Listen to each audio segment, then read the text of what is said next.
미국 사람들끼리 만나면 하는 농담 가운데에 둘에 둘을 더하면 얼마가 되느냐? 수학 전공한 사람은 뭐 3과 5 사이 어디쯤 근사치에 속하겠지 이렇게 대답합니다. 아리송한 대답이죠. 그럴 수밖에 없을 겁니다. 뭐 양자역학이 막 동원되고 하게 되면 뭐 확실한 게 아무것도 없으니까요. 그런데 이제 세금 보고를 담당하는 재정 담당 회계사를 찾아가면 뭐 앞뒤 가리지 않고 넷이라고 대답합니다. 뭐 틀리면 큰일 나잖아요. 줄일 수도 없고요. 그런데 만약에 변호사에게 둘과 둘을 합치면 얼마냐 물어보면 바깥문 먼저 잠근다 그래요. 엿듣는 자가 없나. 그래서 어떻게 만들어 드릴까요? 뭐 이렇게 말한다고 합니다. 뭐 그렇다고 해서 변호사가 다 나쁜 건 아닙니다. 법을 지키는 사람들인데 이 우리 성경에도 보면은 바리새파들이 법을 제일 많이 알았잖아요. 근데 법을 제일 많이 알았는데 법을 제일 많이 어기고 산 사람들이 바리새파입니다. 그 사실 이런 이야기들은 이 사실을 사실대로 알기에 참 어려운 사태가 되어간다. 그러면 여러분 어두워져 버리죠. 무엇이 진리인지 모르잖아요. 무엇이 진리인지 모르니까 사람들이 이것도 진리 같고 저것도 진리 같고 다 상대주의자가 돼버리고 내가 좋으면 진리고 그러면서 미혹당하고 여기서부터 이제 사단이 나기 시작합니다. 요즘 대통령 선거 전 보면서 정치 사회에 대한 불신이 아주 크죠. 정치라고 하는 건 시민사회의 기초가 되고 우리가 사는 시민사회라고 하는 건전한 도덕적 판단이 있는 사회입니다. 우리 개개인이 도덕적인 존재여서가 아니라 우리가 사는 시민사회는 헌법에 의해서 유지가 되기 때문에 이 헌법은 시민의 도덕을 위해서 존재하는 겁니다. 그러니까 아무도 여러분 나쁜 짓 안 하잖아요. 이것이 우리를 도덕적인 존재로 만들어가는 거죠. 헌법이 없다면 모두 자기 소견대로 우리 사사기에 나오는 것처럼 자기 마음대로 멋대로 뭐 그렇게 하지 않겠습니까? 뭐 신앙생활도 그렇게 하는 분들이 많지요. 이제 그런 사람들을 가리켜서 우리는 신앙의 그래마, 문법이 없는 사람이다 이렇게 말을 하죠. 사실 이런 건전한 도덕적 판단이 있기 때문에 시민들은 이제 이 미국의 공화주의 민주주의 제도라고 하는 게 그래서 굉장히 좋은 제도입니다. 아마 인류가 지금까지 발전하면서 최고의 정치 제도라고 이야기하죠. 프랑스도 이거를 흉내내고 독일도 이거를 흉내내고 미국이 사실은 최고의 이 리퍼블리커니즘이라고 하는 이 민주주의 제도에는 이 도덕적인 품격과 시민들의 건전한 승인. 근데 이게 다른 말로 말하면 사회계약론 전통인데 가장 성서의 가치를 담뿍 담고 있는 게 미국의 공화주의 민주주의입니다. 이제 사회가 병들기 시작하면 진리나 정직함은 사라지죠. 사람이 병들어가기 시작하면 뭐 아무리 자기가 지식이 많고 돈이 많고 재주가 많은들 아무런 소용이 없잖아요. 사도 바울은 로마서 3장 10절에서 시편 14편 말씀 인용하면서 뭐 의인은 하나도 없다. 세상에 볼 때 하나님 보시기에 의인 하나도 없다. 그래서 너희들 잘난 척하지 마라. 그 이야기 하는 겁니다. 뭐 깨닫는 자도 없고 하나님을 찾는 자도 없고 선을 행하는 자도 없고 다들 부패해서 자기 열심 가지고 주술적으로 뭐 사울처럼 하나님을 찾는 자는 있을는지 모르겠는데 아무도 없다. 하나님이 내리신 판단 기준에서 다 빗나간 자들이다. 그러니까 너희들은 너희들 열심 가지고 이 하나님 찾지 못한다. 해봐야 우상이나 만나고 끝난다. 그 말이에요. 지금 이스라엘 나라가 부패하고 타락해서 이 극에 달했을 때 하나님으로부터 버림을 당합니다. 우리가 흔히 마지막 시대에 대한 관심들이 많습니다만은 마지막 시대라고 하는 거 여러분 다른 거 아닙니다. 늘 그런 위기들은 오는데 극심하게 어두운 카이로스 시대가 나타납니다.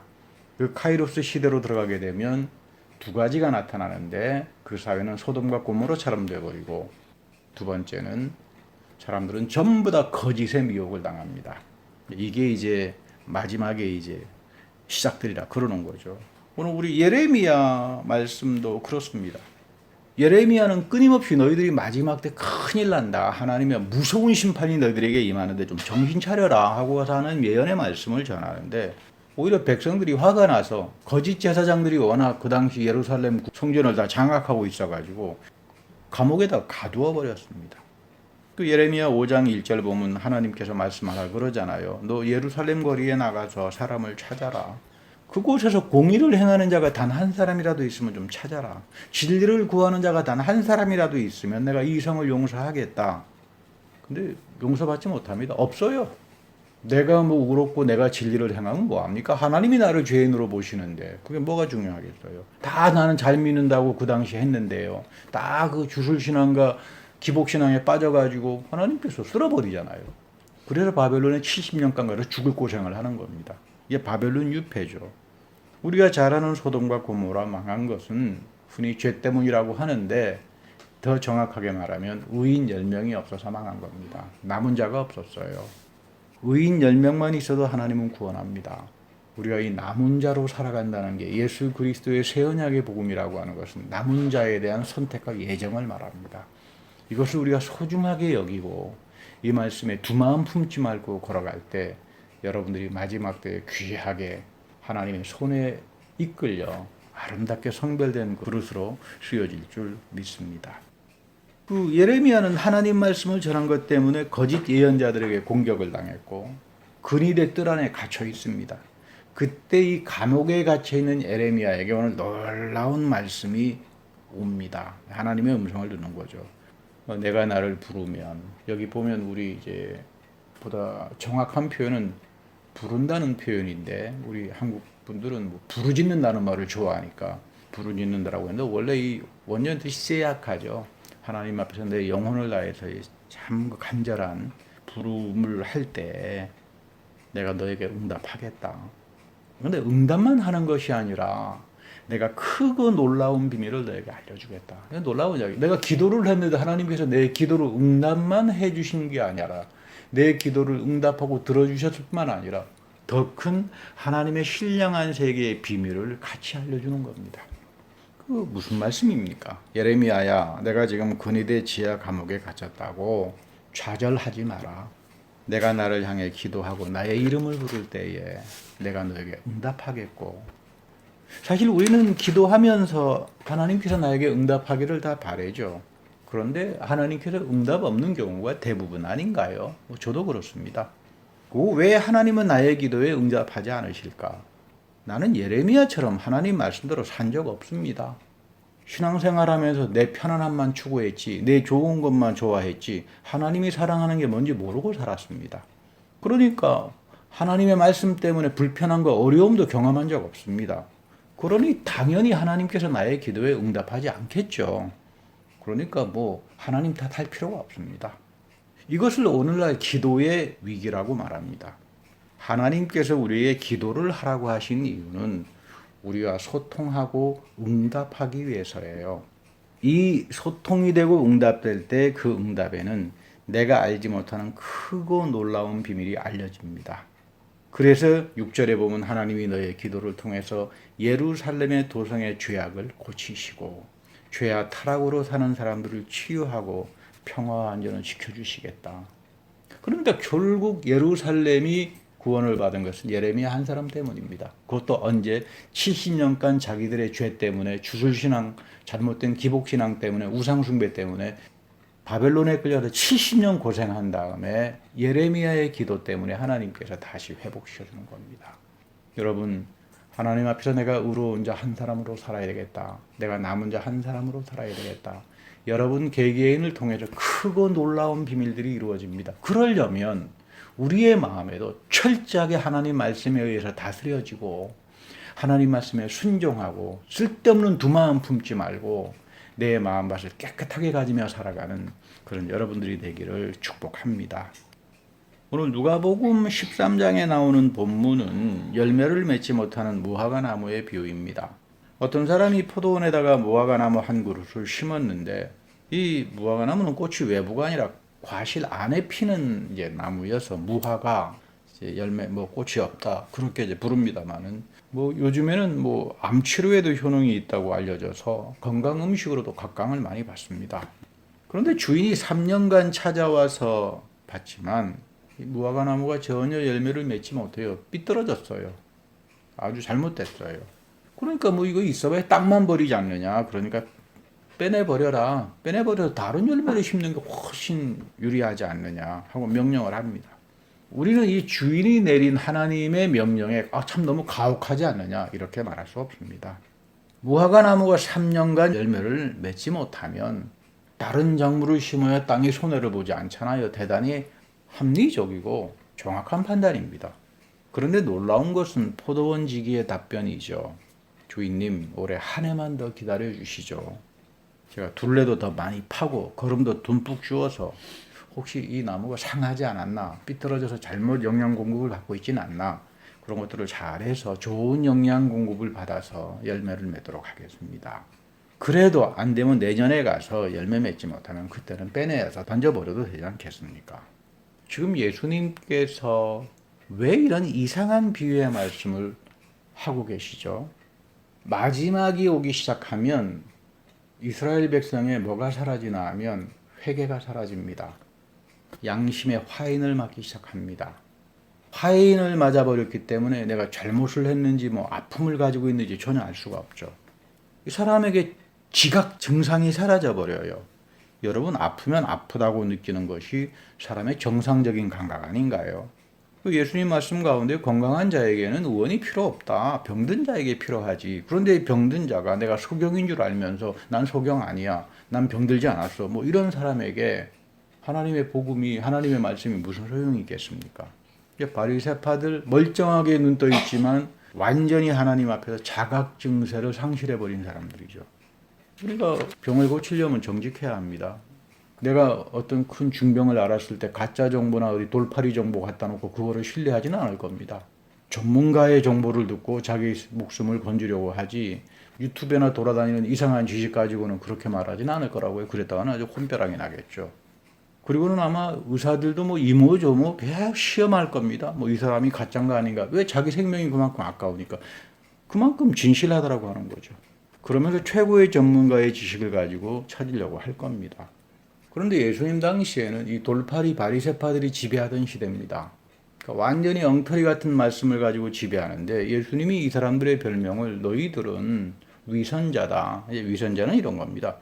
예를 들어서 운동을 예를 들면 준비 땅 하면 같이 뛰어야 되잖아요. 근데 자기는 안 뜁니다. 그 뭐 이것처럼 고약한 일이 없죠. 자기는 아무것도 안 하면서 남들은 이거 해라 저거 해라 그러고요. 자기는 쓸데없는 짓 한다 이 말이에요. 말만 많아요. 전혀 진실하게 말씀 앞에서 깨끗한 마음밭을 가지고 실행에 옮기는 그런 모습을 전혀 찾아보지 못합니다. 그래서 예수님이 소경이 소경을 인도한다. 뭐 나는 눈이 번쩍 띄어 있다 그러지만 예수님 보시기에 너는 감겨져 있는 자다 이 말이에요. 무엇이 불의한 것이고 무엇이 참이고 무엇이 진리이고 알지 못하는 자들이 바리새인들이었습니다. 안타깝죠. 차라리 하나님 말씀을 모르는 자가 이러면 구원의 가능성이라도 있죠. 나는 최고의 지식을 가지고 있어. 하나님 말씀에 대해서 어마어마한 정보를 가지고 있어. 그거 전부 다 물거품이 돼버린다 이 말이에요. 예수님께서 과언직이죠. 하나님 앞에 간구합니다. 하나님, 지금 이 돌팔이 바리새파들 때문에 이 무화과 나무가 열매를 맺지 못했습니다. 그러니까 제가 하나님 나라의 복음을 전해서 1년간 잘 걸음을 주어서 그때도 안 되면 어쩔 수 없는 거 아니겠습니까? 하나님의 굉장한 이 사랑이 이제 나타나는 거죠. 우리의 구원을 위해서 간절하신 분은 예수 그리스도입니다. 문제는 내가 구원에 대해서 간절한 거 없습니다. 예수 그리스도가, 하나님이 예수 그리스도 안에서 우리를 향한 사랑과 구원에 대한 간절한 마음을 가지고 계시는데, 우리의 두 마음, 삐뚤어진 마음, 자각 증세가 없는 마음, 이런 것들 때문에 우리가 그 하나님의 사랑에 담겨서 살지 못하는 거죠. 그래서 스스로 미혹당합니다. 신앙생활 하면서도. 은혜라고 하는 건 뭘까? 나는 믿음에서 실패하고 그러나 그리스도는 절대로 실패하지 않는다. 이게 믿음이에요. 나는 항상 쓰러질 수 있습니다. 나는 언제든지 넘어질 수 있습니다. 그러나 예수 그리스도는 나를 향한 하나님의 사랑은 실패하지 않는다. 이거 붙들고 가는 게 다시 말하면 종교개혁의 신앙의 대골자라고 합니다. 루터가 종교개혁을 했을 때, 그리고 한 30년 후배쯤 됩니다. 잔 칼빈은 제네바에서 했고 루터는 비텐베르크에서 했죠. 이분들이 그 당대 1500년 동안 내려왔던 카톨릭의 가르침을 뒤엎은 게 바로 예수 그리스도가 바리새파에 대한 비판, 사도 바울이 가리켰던 믿음을 통해서 우리는 의로움을 갖는다. 그 전까지는 가톨릭에서 전부 다 그랬죠. 너 열심히 가서 새벽 기도하고 너 열심히 가서 사행하고 봉사하고 고행을 하면 다 하나님께서 너를 의롭게 여겨주신다. 몽땅 거짓말이라고 하는 거죠. 루터는 그거를 다 해본 사람이에요. 금식도 해봤고 물구나무 서기 서가지고 금욕도 해봤고 하라는 대로 시키는 대로 수도원에 들어서 다 해봤습니다. 그 하나님의 의로움을 얻기 위해서 해보니까 거짓말이라고 하는 걸 알았어요. 성경 읽다가요. 아, 지금 이 가르침들이 전부 다 말씀에서 빗나간 전설 따라 삼천리의 주술과 같은 신앙들을 이야기하는구나. 그래서 돌이킵니다. 그리고 루터의 글을 읽어보면 루터는 굉장히 체험에 대한 말을 많이 해요. 자기가 한 체험에 대해서. 그럼 그만큼 자기가 이제 한때는 신비주의에 푹 담겨가지고 신비주의의 길을 통해서 하나님의 의로움을 얻어볼까 노력도 해봤고, 성령 열광주의자들이 있어가지고 막 성령에 빠져서 그러면 내가 이거를 얻을 수 있을까, 이런 영적인 고통과 고생을 하도 많이 하신 분이어서 체험 이야기를 많이 합니다. 그 이유는 뭐냐면 너희들의 체험 믿지 마, 그 이야기입니다. 우리 한때 그 토론토 블레싱이라고 하는 이상한 그룹이 한 10여 년 전에 판친 적이 있습니다. 이거 이런 겁니다. 예배 드리다가 자꾸 뒤로 뻘떡뻘떡 넘어지고요. 예배 시간에 넘어져서 잠을 자면 어떡합니까? 잠은 집에 가서 자야지. 그 다음 넘어지기만 하는 게 아니라 갑자기 낄낄거리면서 울어요. 홀리 래핑이라고 그래가지고요. 거룩한 웃음이라고 그러는데, 좀 거룩한 웃음이라면 좀 평화롭게 웃어야지. 낄낄 기분 나쁘게 또 그렇게 웃습니까? 그래서 이거 흉내내면서 우리가 블레싱을 받았다, 축복을 받았다. 그래서 뭐 성령 충만한 사람은 낄낄거리고 실성한 사람, 뭐 신문에 그런 말까지 나왔었습니다. 뭐 개신교에서 말하는 성령은 실성한 사람들이 받는 거로구만. 이래저래 불쌍한 사람은 여기에 미혹당한 순진한 성도들밖에 없는 거죠. 여기 보면 찬양을 30분에서 1시간 동안 열광적으로 아예 미치듯이 합니다. 막 하나님을 향해서 막 몰입해가지고 이게 찬양을 하기 위해서 한 건지, 하나님께 경건한 마음으로 경배를 드리기 위해서 한 건지, 아니면 자기가 미쳐서 자기 몰입과 열광에 빠져가지고 주술에 빠지려고 하는지 구분이 안 돼요. 그러다가 갑자기 통성기도 하고요. 뭐 통성기도가 퍽 난리치는 이야기들을 하고요. 이 지표를 가만히 보면 살아계신 예수 그리스도 말씀이 없어요. 그리고 살아계신 예수 그리스도로서 오는 성령, 경건한 예배, 죄사함, 우리를 성별해서 이 마지막 혼란스러운 시대에 하나님의 손에 이끌림을 받아서 쓰여지는 성별된 그런 그릇으로서의 남은 자에 대한 축복을 전혀 찾아볼 수가 없습니다.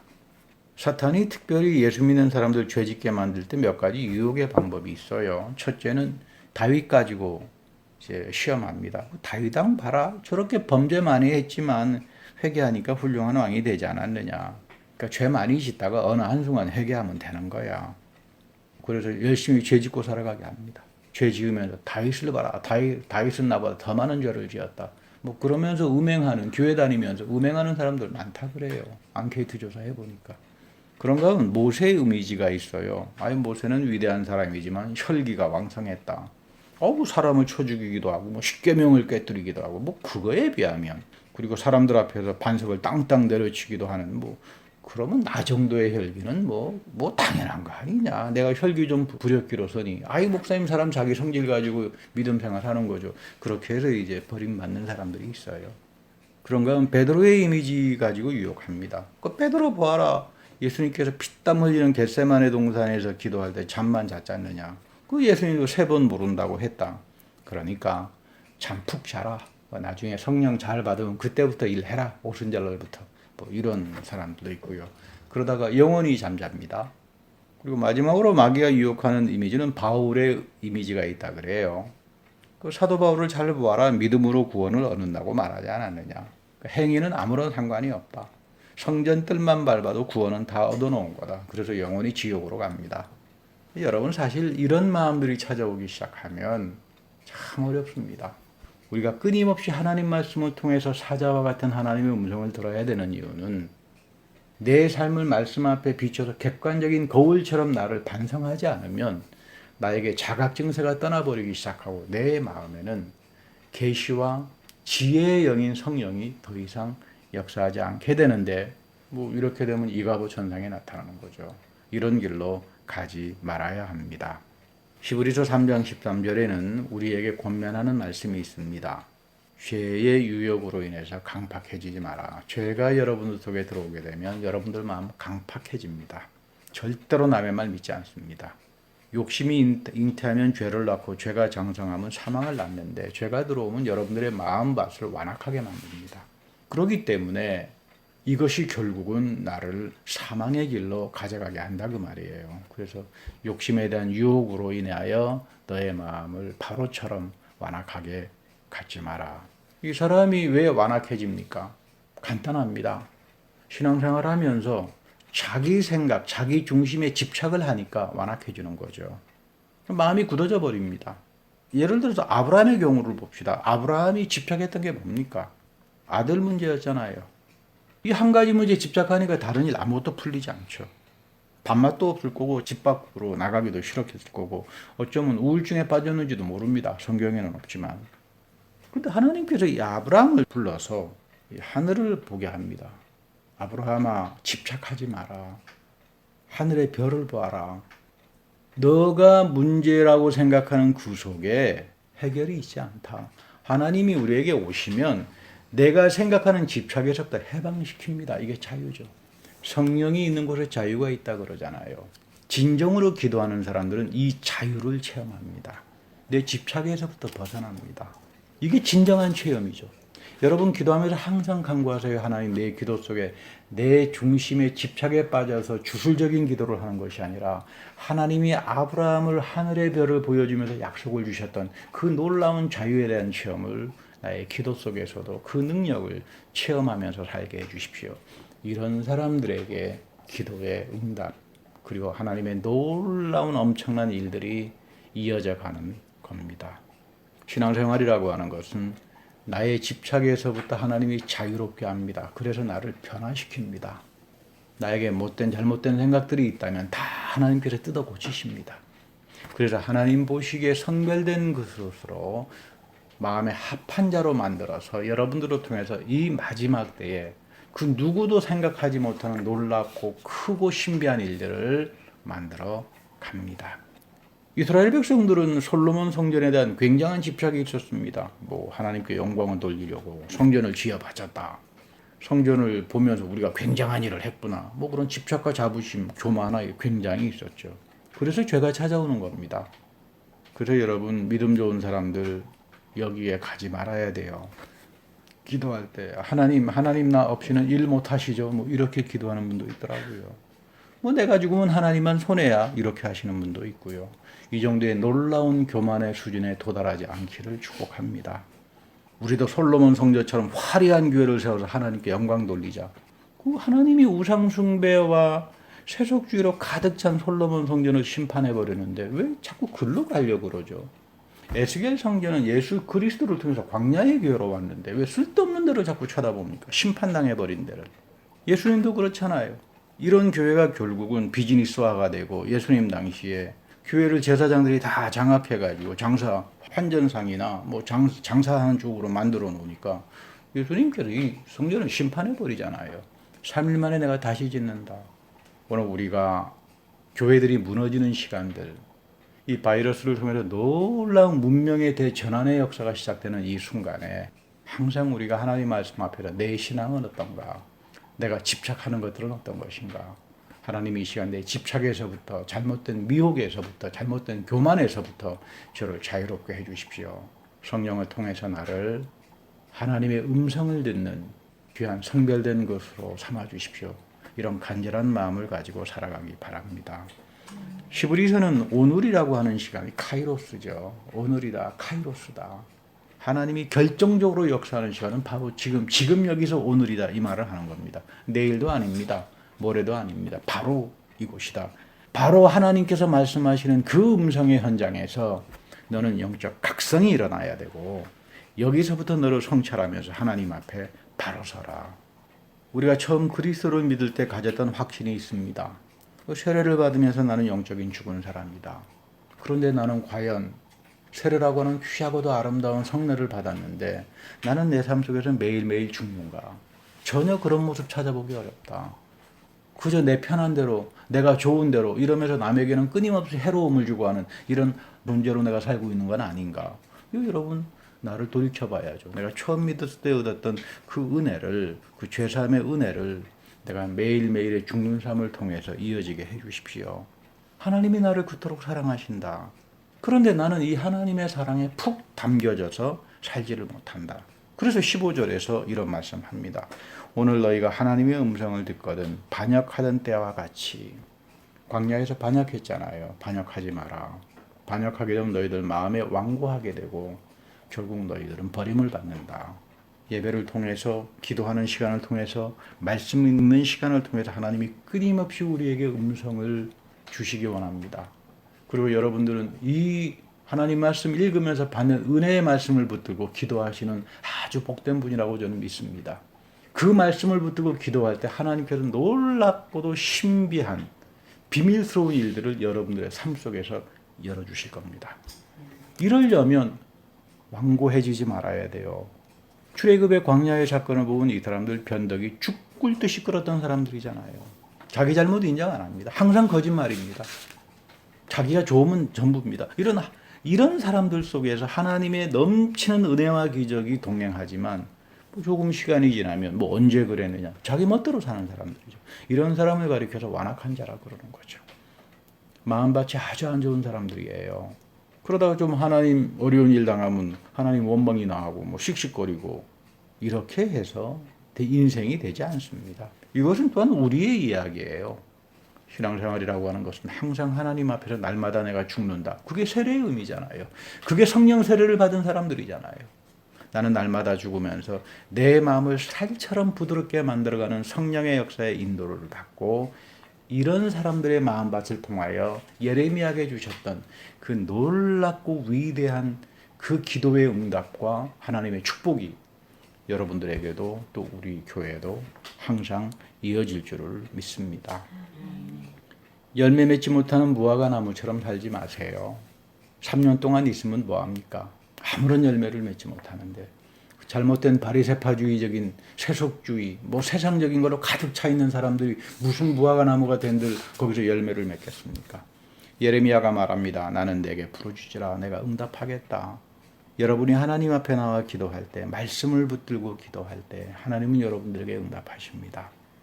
이 참된 신앙에는 좋은 것만 즐기는 게 아니죠. 어려운 시간도 같이 갑니다. 내가 신앙생활하면서 좋은 시간도 있지만 어려운 시간도 있었습니다. 그때마다 나는 말씀 붙들고 살아왔습니다. 그 말씀 붙잡고 기도를 했고 그러면서 시간이 지나면서 하나님께서 내가 생각하는 것 이상으로 모든 것들을 형통하게 해주셨던 그런 것들을 바라보면서 바울이 범사에 하나님의 선하심을 보고 살아간다라고 하는 게 이런 거구나. 우리 그리스의 유명한 역사학자 헤로도토스라고 하는 사람이 있죠. 이 헤로도토스라고 하는 사람을 최초의 역사가라고 부릅니다. 사실주의에 따라서 기록을 한 사람이기 때문에 그 고대 시대의 역사가들을 보면 순다 전설 따라 삼천리에 나오는 신화 같은 이야기들을 쓰는데 이 헤로도토스부터 시작해서 정확한 숫자, 전쟁에 대한 이야기는 몇 명과 몇 명이 전사를 했고 정확한 사실에 근거해서 기록을 했다 그래서 이 사실주의 역사 기록의 아버지라고 이제 이야기하는데 이 헤로도토스가 이런 말을 해요. 이집트는 이 나일강의 산물이다. 어째서 이집트가 나일강의 산물이냐? 홍수 때문이다. 매년 여름 홍수가 나일강에 주기적으로 범람하니까 홍수로 인해서 상류에 엄청난 양의 토사가 이렇게 쌓여가지고 그 일대가 옥토가 돼버리는 겁니다. 그러니까 홍수가 날 때마다 옥토가 생겼다는 말이죠. 그런데 1960년도에 이집트의 그 나세르 대통령이 이 나일강 상류에 댐을 짓겠다 그래가지고 홍수를 방지하겠다고 했다가 댐이 만들어졌는데 홍수는 사라졌지만 비옥한 옥토도 같이 사라져 버렸죠. 여러분 인생이라고 하는 게 그래요. 우리가 바이러스 위기로 인해서 많은 어려운 시간들을 경험할 겁니다. 완악한 사람들, 양심의 화인을 맞은 사람들, 말씀 앞에서 자각증세가 없는 사람들은 그렇게 가다가 끝날 겁니다. 그러나 내가 남은 자로서 생명을 구하고 크고 놀라운 이 바이러스 대재난의 시간의 마지막 시간에 정말로 하나님의 크고 놀라운 구원의 축복하고 신비를 경험하는 사람들에게는 이 어려움 속에서 간단합니다. 내가 마음에 자각증세를 가지고 항상 하나님 말씀 앞에 바로 서야 되겠다. 그 말씀대로 살아야 되겠다. 그리고 강팍함을 면하고 내가 온유한 사람으로 됐을 때 하나님께서 나를 비옥함의 축복으로 인도할 거다. 이런 하나님의 구원에 동참하는 여러분들이 다 되기를 간절히 바랍니다. 다 같이 기도하겠습니다. 하나님, 우리가 구원을 누리고 싶지만 구원을 체험해 보질 못했습니다.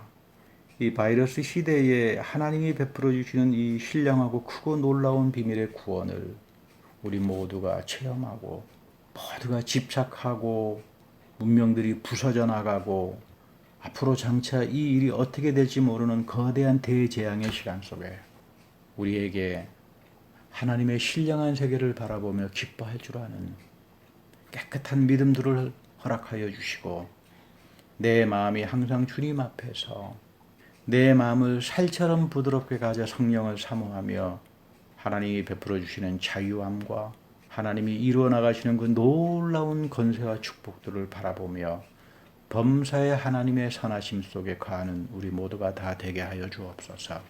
우리 구주 예수 그리스도의 이름으로 감사하며 기도드립니다. 아멘.